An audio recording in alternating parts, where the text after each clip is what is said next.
الحمد لله رب العالمين، والصلاة والسلام على سيد الأنبياء والمرسلين وعلى آله وأصحابه أجمعين إلى يوم الدين. فأعوذ بالله من الشيطان الرجيم. بسم الله الرحمن الرحيم. يرفع الله الذين آمنوا منكم والذين أوتوا العلم درجات. وقال النبي صلى الله عليه وسلم: اغدو عالما أو متعلما أو مستمعا أو محبا ولا تكن الخامسة فتهلك، وإن الخامسة أن تغبد العلم وأهله. صدق الله وصدق رسوله النبي الكريم، ونحن على ذلك لمن الشاهدين والشاكرين، والحمد لله رب العالمين. فرسٹ والا خودی کو کر بلند اتنا کہ ہر تقدیر سے پہلے، خودی کو کر بلند اتنا کہ ہر تقدیر سے پہلے، خدا بندے سے خود پوچھے بتا تیری رضا کیا ہے. محترم سامعین، اللہ رب العزت کا بے انتہا فضل و کرم اور اس کا احسان ہے کہ اس نے ہمیں انگنت نعمتوں سے نوازا، اور آج کی اس پر رونق اور پر علم مجلس کے اندر شرکت کی توفیق عطا فرمائی،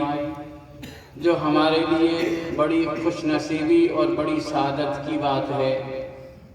اور ان نونہالوں نے ہمارے سامنے ایک نئے فن کی فنکاری ہمیں بتائی، جس کے لیے ان کی سب سے پہلا گویا اقدام ہے، جو بڑا قابل ستائش طلباء عزیز اور ان کے اساتذہ کرام کی جانب سے جو ہمیں ایک نئے ذوق کی طرف دعوت دیتا ہے. اور اس ادارے کے لیے بھی یہ سب سے پہلا موقع اس فن میں شعر و شاعری اور بیت بازی کا ہے. اس کے اندر ذوق ہونا چاہیے، اور شعر و شاعری کی وجہ سے انسان کے خطابت کے اندر، واعظ بیان کے اندر ایک عجیب دلکشی اور دلچسپی پیدا ہو جاتی ہے. لہذا ان کے لیے ہم سب دعا گو ہیں کہ اللہ مزید ترقی عطا فرمائے، اور اسی طریقے سے تمام علوم کے اندر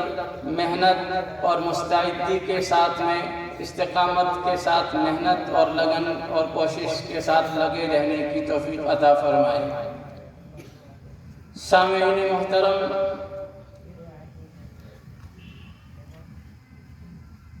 اصل میں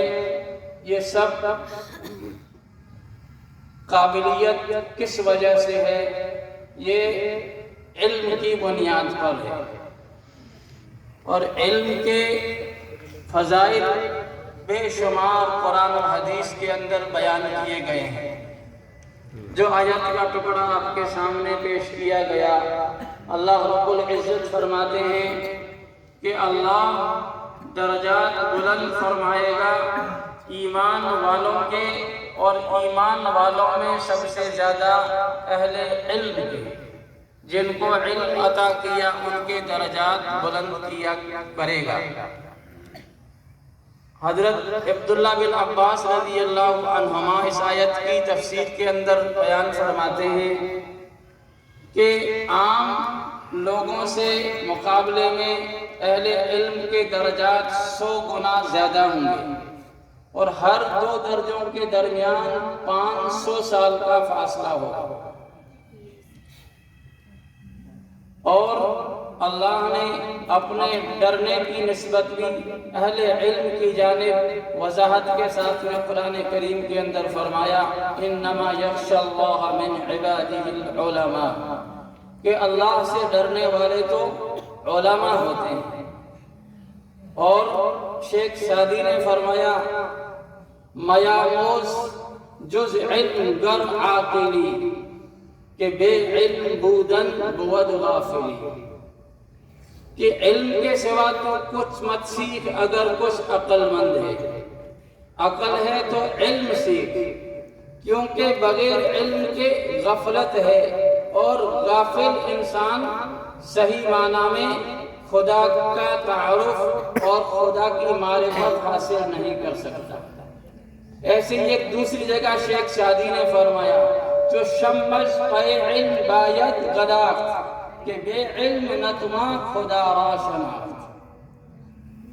یعنی علم کے لیے موم بتی کی طرح پگھل جاؤ، ایسی محنت کرو، ایسی محنت کرو جیسے شمع کے پروانے شمع کے لیے جان دے دیتے ہیں، ایسے ہی علم کے پیچھے ایسی محنت کر کے خود کو محنت میں ڈال کے پگھلا دینا چاہیے۔ کیوں کہ بے علم نہ تو خدا را شناخت، بغیر علم کے خدا کو نہیں پہچان سکتے۔ تو علم اتنی قابل شے ہے اور علم اتنی اہم شے ہے، اور پھر طلباء کا مقام، علماء کا مقام ہم ہمیشہ بارہا سنتے پڑھتے ہیں۔ اللہ نے کتنے بڑے بڑے مقام عطا کیے ہیں۔ سیدنا انس بن مالک رضی اللہ عنہ بیان کرتے ہیں اللہ کے نبی صلی اللہ علیہ وسلم نے فرمایا کہ اگر تم ان لوگوں کو دیکھنا چاہتے ہو جن کو اللہ نے جہنم سے آزاد کیا ہے تو قسم کھا کے فرمایا بخدا تم علم دین کے طالب علموں کو دیکھو، علم دین کے طالب علموں کو دیکھو، ان میں سے کوئی بھی طالب علم جب علم سیکھنے کے لیے کسی عالم کے دروازے پر جاتا ہے تو اس کے ہر حرف اور ہر قدم کے بدلے 1 سال کی عبادت کا ثواب دیا جاتا ہے، اور اس کے لیے جنت کے اندر ایک شہر بنایا جاتا ہے، اور اس کے لیے جہاں جہاں وہ قدم رکھتا ہے زمین کا وہ حصہ اس کے لیے دعا کرتا ہے، اور یہاں تک کہ عالم کے لیے، طالب علم کے لیے فرشتے اور بلوں کے اندر چونٹیاں اور پانی کے اندر مچھلیاں وہ بھی ان کے لیے دعا کرتے رہتے ہیں، یہاں تک کہ وہ فرشتے اس طریقے سے کہتے ہیں ہؤلاء عتقاء اللہ من النار، یہ ہیں وہ لوگ جن کو جہنم سے اللہ نے آزاد کر دیا ہے۔ کتنا بڑا مقام اللہ نے طالب علم کو عطا کیا ہے۔ تو اسی طریقے سے جو بھی علم دین سیکھنے کے لیے نکلتا ہے تو ہر ایک اس فضیلت کو حاصل کر سکتا ہے۔ اس لیے ہمارے دلوں کے اندر طلباء عظام کا اور علماء کرام کا مرتبہ اور ان کی مرتبت اور ان کا مقام اور ان کی عظمت ہمارے قلوب کے اندر ہونی چاہیے۔ اسی لیے اللہ کے نبی صلی اللہ علیہ وسلم نے فرمایا کہ لوگوں تم یا تو عالم بنو یا طالب علم بنو، اور یا طالب علم اور عالم نہیں بن سکتے تو ان کی باتوں کو، علم کی باتوں کو غور سے سننے والے بنو، اور یہ بھی نہ کر سکو تو کم سے کم ان سے محبت کرنے والے بنو۔ 5 قسم کے ہرگز نہ بنو ورنہ ہلاک ہو جاؤ گے۔ اور 5 قسم کیا بتائی کہ علم اور اہل علم سے بغض اور عناد مت رکھو۔ تو دوستو اور بزرگوں، ہمیں علماء اور طلباء کی عزت عظمت ہمارے قلوب کے اندر ہونی چاہیے، اور ہم رکھتے ہیں، اور بھی ہم اس کو مسلسل اپنے دل و ذہن کے اندر عظمتوں کو برقرار رکھنے کی کوشش کریں، اور ہر ادارے کی ضروریات اور کسی بھی دینی ادارے کی ضروریات، ان کے اخراجات و مصارف کے معاملے میں مستعدی کے ساتھ میں دل کھول کر کے ان کا تعاون کرتے رہیں۔ اس کی وجہ سے اللہ رب العزت ہمیں کتنا بڑا ثواب اور کتنا بڑا اجر دے گا، بے حساب فضائل قرآن و حدیث کے اندر بیان کیے گئے۔ میں صرف ایک آیت کا ٹکڑا بتاتا ہوں۔ اللہ نے مثال دے کے فرمایا مثل الذین ينفقون اموالهم فی سبیل اللہ کمثل حبۃ انبتت 7 سنابل فی کل سنبلۃ 100 حبۃ واللہ یضاعف لمن یشاء۔ یعنی ان لوگوں کی مثال جو اللہ کی راہ کے اندر اللہ کی رضا کے لیے خرچ کرتے ہیں اس دانے کی ہے جس کی وجہ سے 7 بالیں اگی، یعنی اس دانے نے 7 بالیاں اگائی اور ہر بالی کے اندر 100 دانے ہیں، تو ایک دانے کے 700 ہو گئے۔ اور پھر اگلے جملے میں اللہ فرماتا ہے وَاللَّهُ يُضَاعِفُ لِمَن يَشَاءُ، اللہ جس کے لیے چاہتا ہے مضاعف فرماتا ہے۔ اب وہ مضاعف کتنا ہوتا ہے وہ اللہ چاہے جتنا ہوتا ہے، اللہ ہی کو معلوم ہے کہ وہ کتنا بڑھا دے اس کو۔ اور بعض روایات کے اندر 49 کروڑ تک کے الفاظ آتے ہیں کہ 49 کروڑ تک بڑھ جاتے ہیں ایک کا حصہ۔ اور بعض مفسرین نے کہا وہ اللہ ہی کو معلوم ہے جتنا بڑا ہے۔ تو اللہ رب العزت صدقات خیرات اللہ کی رضا کے لیے خرچ کرنے میں بے شمار انعام اور اجر اور ثواب کے وعدے قرآن و حدیث کے اندر کیے گئے ہیں، لہٰذا ہم دین کی راہوں کے اندر اللہ کی رضا کے لیے جو تعاون کر سکیں ہمیں کرتے رہنے کی اللہ توفیق عطا فرمائے، اور استقامت کے ساتھ میں اور خوش دلی کے ساتھ میں اور علم اور اہل علم کی محبت اللہ رب العزت ہمیشہ ہمارے دل و ذہن کے اندر قائم اور برقرار رکھے۔ قابل قدر اور قابل ستائش ادارے کے تمام طلباء اور